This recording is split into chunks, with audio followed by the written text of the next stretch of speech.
अस्सलाम वालेकुम जी, मेरा नाम अबू बकर है। अमीर मल्टीमीडिया चैनल में आपको खुशामदीद कहते हैं। डे 30 में आज हम क्लास 9 मैथमेटिक्स पे बात करेंगे। हमारा जो मैथमेटिक्स में टॉपिक है, आज आप थ्योरम नंबर 2 डिस्कस करेंगे। थ्योरम नंबर 2 में आप देखें उसकी statement, we have to first consider, अब उसकी जो डिस्क्रिप्शन दी हुई है आपके पास, जो स्टेटमेंट के बारे में लिखा हुआ है, उसी को आप जांच करके बता सकते हैं कि ये थ्योरम नंबर 1 है, 2 है या 3 है। सिमिलैरिटीज़ है बिटवीन 1 एंड 2, तो so that's why you have to first understand the equation and understand the statement. अब अगर आप इन स्टेटमेंट को राइटली अंडरस्टैंड करेंगे तभी आप थ्योरम के बारे में जजमेंट कर सकेंगे।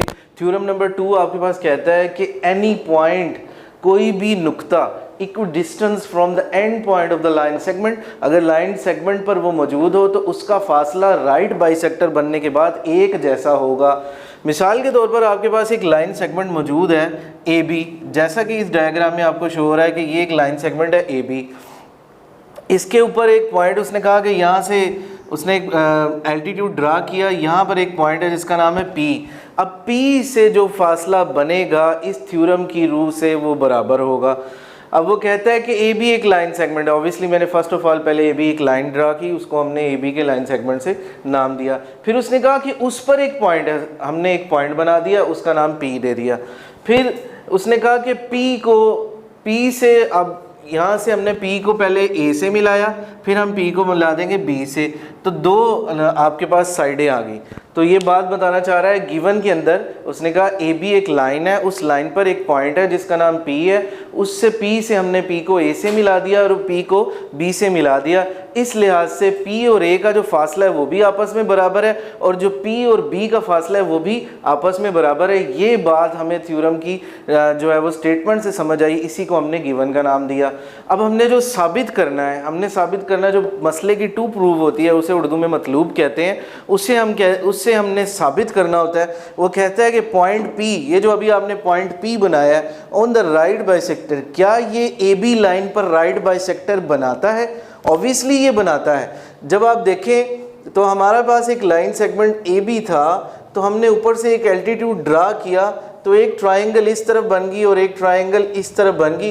ये दो ट्रायंगल्स बन गई हैं। तो जब दो ट्रायंगल्स बन गई हैं तो इनमें एक 90 डिग्री का एंगल है जो राइट बाइसेक्टर की शर्त है, ठीक है। अब इसका नाम जो है वो ACP है और इसका नाम BCP है। ये दो ट्रायंगल आपके पास बन गई। हमारे ऊपर से पॉइंट P से लैटिट्यूड ड्रा करने पर AB के ऊपर दो ट्रायंगल पैदा हुई, एक का नाम है ACP और एक का नाम है BCP, जिनके अंदर दोनों के अंदर 90 का जाविया मौजूद है, which means that these two are the right bisector of both two triangles. यही बात हमने साबित करनी है कि AB लाइन जो है वो पॉइंट P की वजह से AB पर बाइसेक्टर बनता है, ठीक है। अब सबसे पहले हमने कंस्ट्रक्शन में क्या किया? कंस्ट्रक्शन में हमने ये किया कि जैसे ही हमने पॉइंट P बनाया, इस पॉइंट को A से मिलाया और फिर इसी पॉइंट को B से मिलाया। इसको उर्दू में अमल कहते हैं और इंग्लिश में इसे कंस्ट्रक्शन कहते हैं। जैसे हमने इसको मिला दिया तो हमारे पास एक नया पॉइंट आया, इसका नाम है C, which is the mid point of AB, जो AB के दरमियान में वाक़या है, जिसे पॉइंट C कहते हैं। ये कंस्ट्रक्शन से हमें पता चला। अब जैसे हमने ये लैटिट्यूड ऊपर से गिराया था P से ऑन AB लाइन पर, तो इसने इस ट्रायंगल को दो हिस्सों में डिवाइड कर दिया। एक का नाम ACP हो गया और एक का नाम BCP हो गया। अब इसी दो ट्रायंगल के हम के अंदर ही हम स्टेटमेंट और रीजनिंग करेंगे और साबित करेंगे कि ये जो बात है पॉइंट P है वो AB पर बाइसेक्टर है या नहीं है। इस बात को साबित करने की कोशिश करेंगे। तो हमारे लैटिट्यूड ड्रा करने की वजह से दो ट्रायंगल्स वजूद में आई। एक का नाम है ACP जो लेफ्ट हैंड साइड पर मौजूद है और एक का नाम है BCP जो राइट हैंड साइड पर मौजूद है। अब इन दोनों के अंदर जो है वो सिमिलैरिटीज़ फाइंड करेंगे।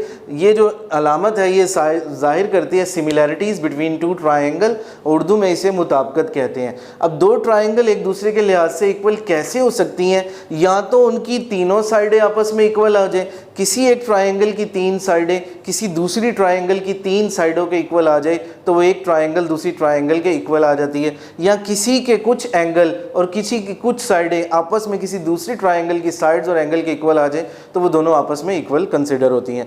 तो अब हम देखते हैं कि पहली ट्रायंगल ACP में एक लाइन है पी ए, ये नहीं हाइपोटेनियस।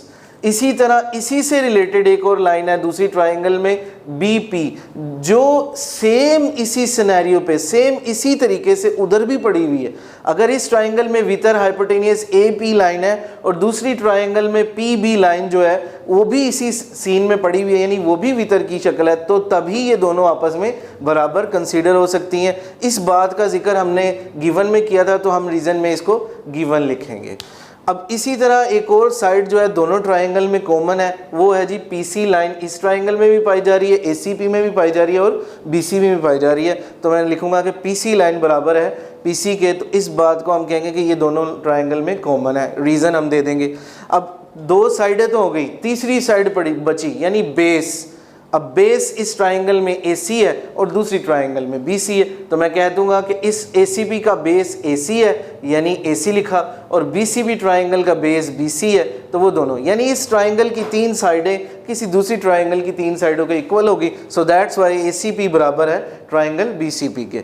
अब हमने किस लिहाज से इसको इक्वल किया? साइड साइड साइड, यानी एक ट्राइंगल की तीन साइडें ACP की तीन साइडें BCP की तीन साइडों के इक्वल कर दी, तो साइड साइड साइड से इक्वल से पास्टुलेट के लिहाज से ये तीनों यानी दोनों ट्राइंगल आपस में इक्वल आ गए। अब हमने साइडों पर तो बात कर ली, अब हम एंगल्स पर बात करने जा रहे हैं। ऑब्वियसली ट्राइंगल ACP में एंगल ACP A पर बनने वाले ज़ाविये और इसी तरह B से आगाज़ होने वाले ज़ाविये।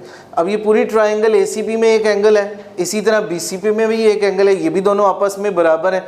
कॉरस्पॉन्डेंस एंगल यानी आमने सामने वाले ज़ाविये, अगर A इस जगह पर मौजूद है तो दूसरी ट्राइंगल में B भी उसी जगह पर मौजूद है जहाँ इस ट्राइंगल में A मौजूद है। सो दैट्स वाई आमने सामने होने की वजह से, कॉरस्पॉन्डेंस होने की वजह से ये दोनों आपस में ACP एंगल बराबर हो जाएगा BCP एंगल के। ये यानी correspondence angle of the concurrent, यानी दोनों ट्राइंगल आपस में इक्वल है, कंकरेंट है, तो इनके मुतबादला ज़ाविये भी आपस में बराबर होंगे।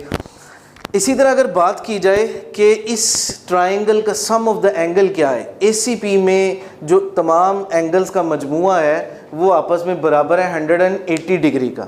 ACP में एंगल जो है वो बराबर है 180 ज़ाविये। कोई भी ट्राइंगल हो तो उसमें जो है वो तीनों एंगल्स को अगर हम सम अप किया जाए तो वो 180 डिग्री के बनता है। तो यही बात उसने जो है वो स्टेटमेंट में लिखी हुई है कि ACP जो है वो बराबर आ जाएगा ACP और BCP के अगर हम समड अप करेंगे तो वो 180 डिग्री के लिख लेगा। ठीक है, अगर एक का कंसिडर किया जाए वो भी 180 के बराबर है, दूसरा भी 180 के बराबर है। अगर हम ACP और BC में कंसिडर करें वो भी जो है वो 90 के बराबर है। 180 डिग्री के एंगल्स को हम सप्लीमेंट्री एंगल्स कहते हैं। ठीक है, और 90 डिग्री के एंगल्स को हम राइट एंगल कहते हैं। अब यही उसने स्टेटमेंट में लिखा कि PC अमूद है, यानी हमने PC लाइन खुद से ड्रा की on the line segment AB के ऊपर। तो इसका मतलब ये है कि PC लैटिट्यूड यानी अमूद है ऑन AB पर। इस बिना पर एंगल ACP में एक ज़ाविया जो है वो बराबर है 90 डिग्री का। इस अमूद गिराने की वजह से ACP ट्राइंगल के अंदर एक ज़ाविया बना जो एक 90 डिग्री के बराबर है। इसी तरह इस तरीके से जो हमने बात की थी कि CA लाइन और इसी तरह AB लाइन, CA लाइन बराबर है AB लाइन के, ये CA लाइन जो है वो बराबर है AB लाइन के। ये बात हमने कंस्ट्रक्शन में की थी, क्योंकि जब हमने P को A से मिलाया और P को जब मिड पॉइंट C है, सो दैट्स वाई P जब पैदा हुआ तो हमने लैटिट्यूड गिराया तो तभी C बना, तो तभी AC प्रोड्यूस हुआ या CA प्रोड्यूस हुआ। सो दैट्स वाई CA और AB जो है वो भी आपस में बराबर होंगे। कंस्ट्रक्शन के अमल की वजह से ये पॉसिबल हुआ। सो दैट ये जब तीनों साइडें तीनों एंगल्स भी आपस में बराबर हो गए, तो अब हम कह सकते हैं कि ये जो PC लाइन जो हमने ड्रॉ की है AB पर वो एक बाइसेक्टर है, और ये जो पॉइंट P है ऑन द राइट बाइसेक्टर वो AB पर राइट बाइसेक्टर है। Thank you.